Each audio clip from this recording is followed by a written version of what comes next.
Hello everyone, welcome back. Today we will be talking about Byte by Night and if a game is overrated and overhyped. But first, what is Byte by Night? Byte by Night is a Roblox asymmetrical game inspired by Fnaf and Dead by Daylight. The game mainly focuses on doing objectives/tasks and survive against the animatronic without being killed and reaching the exit when the time hits 6 a.m. The game on release will have 3 animatronics: Springtrap, Inard, and... Anyways, in this video, we will be discussing good things, bad things, and most importantly, is Byte by Night overrated? So without further yap, let's get into the video.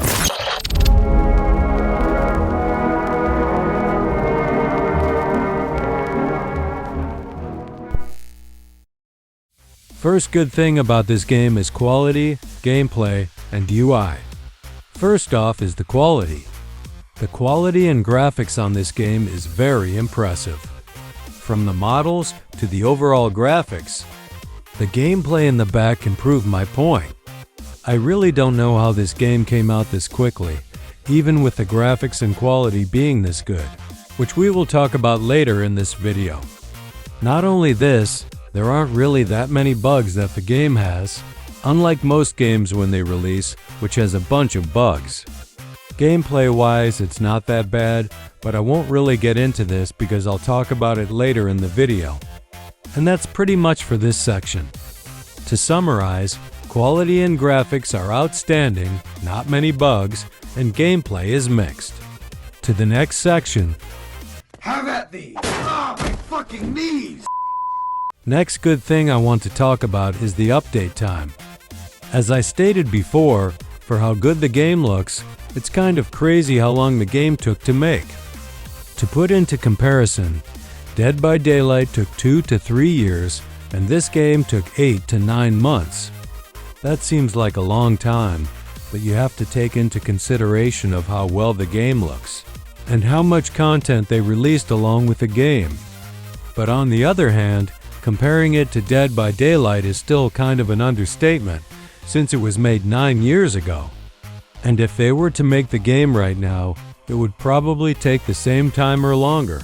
And also keep in mind that they have way more devs working on that game. Enough about Dead by Daylight. Overall, if I had to make an estimation, it would probably take 3 to 5 weeks to update the game.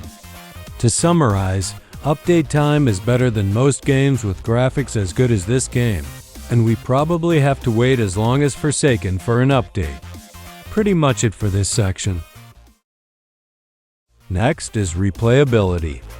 Byte by Night's replayability is mixed because, on one hand, the graphics and quality make the game more replayable, while the same gameplay every time makes it kind of boring and feel like all the other asymmetrical horror games.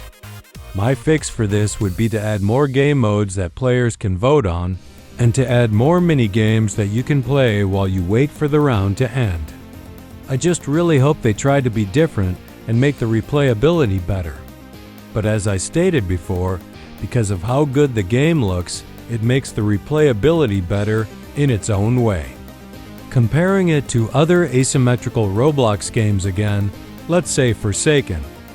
Compared to this game, Forsaken's replayability is a little better than this game, mainly because Forsaken has more content. I'd say the replayability is closest to Pillar Chase 2's replayability. And that's it for this part. Last and shortest part is the currency. This game has an original currency, which is different from basically all asymmetrical horror games. The currency in this game is called scraps, which leads us to the mechanic that is interesting, and that has never been seen in any asymmetrical game. And that is the ability to buy game passes with scraps. If the owner of Dead by Daylight heard that, they would hunt down the devs of this game and hang them. Which leads me to say that the devs aren't greedy to the point where 80% of the game is pay to win, and actually care about their players. But enough yap about Dead by Daylight's greediness, and let's move on to the next section.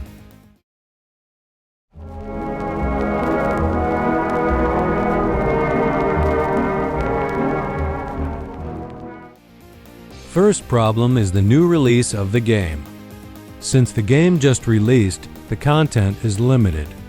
On release, the game had 3 animatronics, 3 maps, 4 classes, and many emotes and skins. If I had to make an estimation, each update would consist of 1 animatronic, 1 map, emotes, and skins for animatronics and classes. Something that I hope that they add that I mentioned before are more features that I will talk about in another video. Just imagine how much content will be added in the following updates. But to summarize, the new release of the game, which makes the content limited, and will fix after 2 or more updates and until they add new features. That's pretty much it for this section. Next problem is its similarity to Dead by Daylight. Let's look at the similarities. Both games have generators as tasks. Both follow the killer chase survivor and escape rule. And both have good graphics, which isn't really a part of this argument. Anyways, there are differences. Like for instance, Bite by Night isn't pay to win. It has many different animations. And most of its gameplay is different. Yeah, the game is heavily inspired by Daylight, but adding a little more salt to the pie would make the game way better. Like I said before, adding more features would improve the game replayability. I just hope they try to make the game more different than the playstyle of Dead by Daylight, even though, like I said before, this game is inspired by it. And that's pretty much it for this section. Next is difficulty. Just like all the other asymmetrical horror games, it's not very beginner-free, especially if you're in a lobby with tryhards. But at least it's not on the same level of Dead by Daylight. There's no point in playing the game as a beginner because the game is just filled with tryhards. And they won't go easy. So I hope this game never struggles with this problem. They could even add like a little tutorial system and a game mode where you can go into a practice map and train yourself, which will be talked about in a different video. But anyways, the game's difficulty isn't that bad for beginners, but just wait until people start to grind this game like crazy, to the point where they would have to add something to help beginners. Overall, difficulty isn't that bad, and won't get as worse as Dead by Daylight's non-beginner friendly style.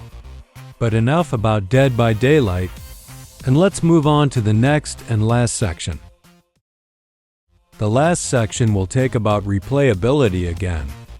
But most what's lacking.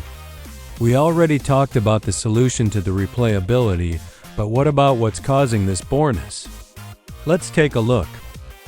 Bite by Night almost struggles with being boring, but as stated before, its graphics is carrying it.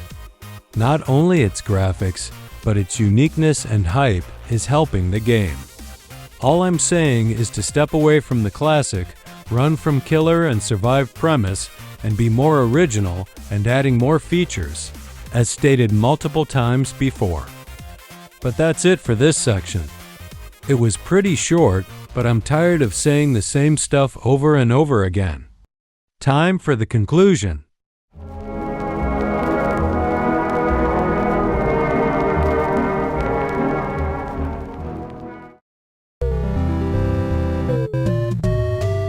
For the understanding, this video is merely just my opinion. And if you disagree with me, feel free to show your feelings in the comments below. To answer the question of the video, I feel the game isn't, but almost overrated, mainly because of its quality and replayability. If the game didn't look this good, I would have said that it was very overrated. But it's not always about the quality. Gameplay and replayability matters. Also, we should have a replayability word count because I said it like 1,000 times in the video. But anyways, if you like the video, subscribe and leave a but it's like. better because Dead by And Daylight stay is tuned paid for the next video, which will be discussing suggestions that I want implemented into Byte by Night. And that's a goodbye. Adios.